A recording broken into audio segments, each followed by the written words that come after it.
Hey, everybody, this is Jason at Investing Unscripted. As we get close to the end of the calendar year, I'm going to do something different in December. We're going to take a closer look at some different parts of my portfolio. Today, I'm going to start with the four semiconductor stocks that I own, how they've done this year, why I own them, and what I'm thinking about going into 2024. But first, this video is sponsored by The Motley Fool. If you're looking for even more great stock ideas, go to our special link. Go to fool.com/unscripted. Motley Fool is going to give you its 10 best stocks to buy right now. Be sure to check that out after this video. All right, these are my four semiconductor stocks: Taiwan Semi, NVDA, Wolfspeed, and Texas Instruments. NVIDIA, of course, the best performer of this group. Stock has tripled so far, up 210%. Definitely the best performer in the group that I own, and by far the largest semiconductor stock in terms of percentage of my portfolio. We also have Taiwan Semi, up in a large part because of its relationship with NVIDIA this year. That's not the only reason, but it is a big reason. Then we have the two laggards. We have Texas Instruments, stocks down so far this year. Wolfspeed, I'll say this one's the riskiest of the ones that I own as well, down more than 41% now. It's not down that much for me because I didn't buy it at the beginning of the year, but it's one that is losing money for me. I'm not going to hide that. How do these stocks fit in my portfolio? As a starting point, they make up about 4% of my portfolio combined. I don't have a lot of exposure to semiconductor stocks. I will say this before we even get into the specifics. I expect that is probably going to change in 2024 and maybe even before 2023 is over. We got a month. There's a good chance that I may make some investments in some of these stocks as the year progresses. Want to kick things off with Wolfspeed, one that is certainly exciting, has some great things going on, and they're looking to be the disruptor. So what is Wolfspeed? You're familiar with silicon, the base material that has driven the semiconductor, the technology revolution over the past 60 years around the world. Silicon carbide is the next step up, specifically for analog semiconductor applications. So what does that mean? Things where you need to take digital information and you need to make it do something in the real world. So EVs, for example, automotive is a big opportunity for this. Silicon carbide is a really attractive product for the automotive industry and a lot of other industrial applications. Is they can handle, silicon carbide can handle higher voltages, higher currents, and that's really important as technologies continue to evolve. It makes them more reliable, last longer, and all of those things can add up to make a better product and even help drive down costs. Silicon carbide is also more amenable to extreme temperatures. Again, think about something like a car. Somebody might have a car in Minot, North Dakota in February, and in August in Scottsdale, Arizona, the same exact model of car is dealing with very different extremes in temperature. So those are realities that silicon carbide is aimed at being able to address. Again, Wolfspeed, leader in silicon carbide, and they're looking to build that leadership and to grow it. The Mohawk Valley fab that they brought online, they're looking to finally start generating some real revenue from it. They're looking to continue to drive out costs as well.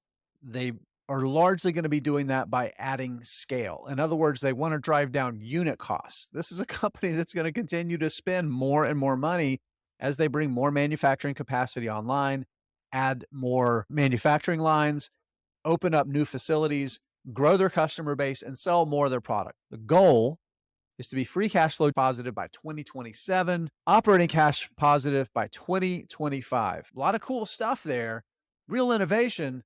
But a company that's saying, yeah, we're still not going to be generating positive cash, even on an operating basis, for at least another year and a half, 2 years if you're talking about the end of 2025.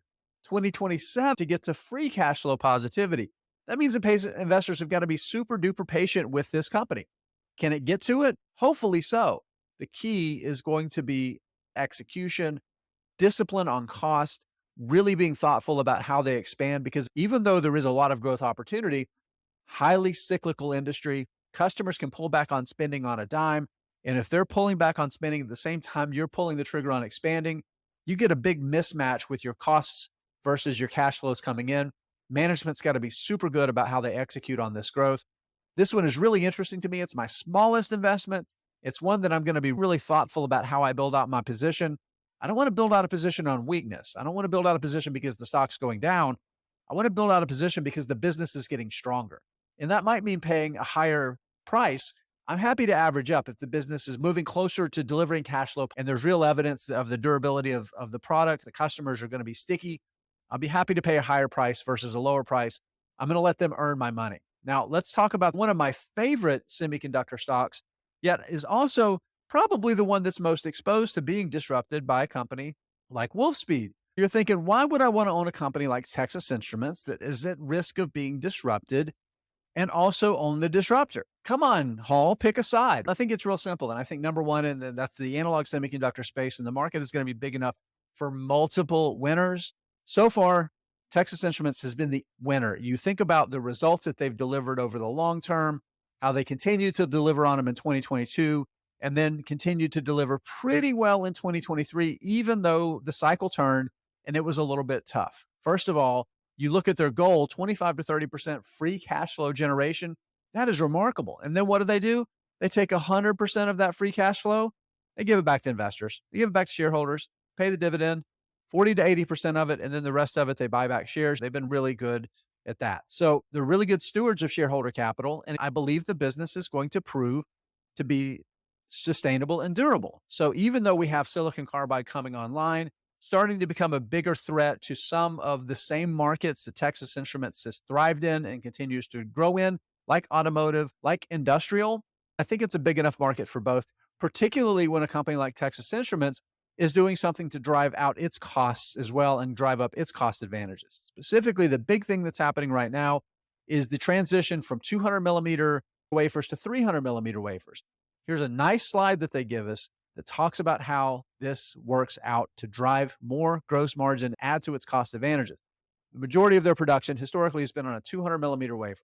Using a dollar is your sales price for a sample part, just to make an easy round number, their estimation is that the chip cost would drop from 20 cents of that dollar down to 12. You know what happens? Immediately, all other costs staying the same, your gross margin goes from 60% to 68%. Almost all of that's going to roll all the way through, generate operating margin, operating cash flow, and then free cash flow. So they're doing a great job of driving out costs, making sure they're still positioned to win, even as more competitive products come into the market. I have a lot of faith that this management team is going to continue to deliver. Texas Instruments is going to continue to be a big winner for investors over the long term. Okay, let's talk really briefly about Taiwan Semiconductor and talk a little bit about NVDA. Why own Taiwan Semi? So we've talked about the analog side of the business, how Texas Instruments is this great vertically integrated business. They're a real leader in that space, 100,000 customers, handful of them make up most of their business. All the rest of them can go right on TI's website and order products directly on the website. Majorly vertically integrated business on that analog side. You move over to the digital semiconductor side, the real leading edge and bleeding edge. This is where Taiwan Semiconductor fits in. If I'm NVIDIA, if I'm Apple, if I'm just about any company out there, I'm designing my own semiconductors for my products, or I'm in NVIDIA where I'm making semiconductors and I'm designing them, Taiwan Semi is my partner to manufacture them. And I know I will never, ever have to worry about competing against them versus, say, a Samsung, the second largest semiconductor contract fab out there, or an Intel, which has spent its entire existence until recently as a vertically integrated designer and manufacturer. Now they're standing up a contract fab business. So now you're dealing with that frenemy situation with Intel. I will never have that risk to my business if I do business with Taiwan Semiconductor. They're always going to be a contract manufacturer. That's why the business was built. That's why it has thrived. Here's why the stock has done well this year. Again, we take a look at the revenue here. Revenue is about $7.3 billion in the third quarter. Sequentially, revenue really moved higher. And a lot of that was because of the good people over at NVIDIA. NVIDIA's business has done really well as these AI large language models have taken off, and its high performance computing business has absolutely exploded. A lot of that's carried over the good folks at Taiwan Semi. Now we see, if you look, compare it to the third quarter a year ago, revenue is still down about 15%. You have to remember the broader semiconductor industry still is in a bit of a downturn. Here's the good news. We might be seeing things turn. High performance computing, we know that business has started to sequentially get better. The folks at NVIDIA have a little bit to do with that. Smartphone business is getting better. The folks at Apple have a little bit of something to do with that. Internet of Things is starting to get better, but there is still weakness in other areas. But overall, the business is starting to turn. Again, why I own it is clear. This is the semiconductor manufacturing partner of choice across the entire world for semiconductor designers, those fabless companies like the NVIDIAs. That's why I want to continue to own this ultra profitable Taiwan Semiconductor. I don't want to waste a lot of time talking about NVIDIA besides saying this. There's a lot more reason to own NVIDIA than just AI, than just the chat GPT moment and every competitive reaction to getting to a large language model AI product out there that feels like you're engaging with a person. Yes, that's big. And it looks like it could be momentous. Potentially could unlock massive productivity for all sorts of businesses out there. That is really compelling. But the thing that makes NVIDIA most compelling to me isn't just they've proven to design these ultra high performance GPUs that are driving so much of the compute that's helping these large language model based AIs learn and become more powerful and become more capable. It's the entire ecosystem. NVIDIA has been a major software provider for the semiconductor industry for 25 years. They're a real leader there. They have an entire ecosystem of services that they provide as well. And it's really important to its customers, all of the things that they do beyond just the great GPUs that they design. It's a whole ecosystem. I don't know if I can say that enough. With that said, I'm not looking to buy NVIDIA right now. I am fully convinced that the stock is more than fully priced. It's expensive. And as much as all of these companies have come forward right now to buy, and the company thinks that its core business providing these GPUs for the server environments is going to stay a big business, eventually the cycle is going to soften, whether it's for a couple of quarters or a year or more. We don't know. I think when that happens, all of this exuberance that we've seen that's pushed the stock so much higher is going to come out, and patient investors are going to be able to buy the stock a lot cheaper. I've sold some. I sold some earlier this year. I'm not selling anymore. I'm happy to hold what I have, be patient, and hopefully the market's going to give me a better price at some point, and then I will probably add to my position. So there you have it. Those are the 4 semiconductor stocks that I own right now. Again, I'm very bullish on this space, and I think there's some opportunity. Investors just have to decide what makes the most sense, where you should invest your capital. But I think this is a good bucket of giving really good exposure to some very different parts of the semiconductor environment to make sure you're positioned for the tailwinds and the profit as technology continues to march forward.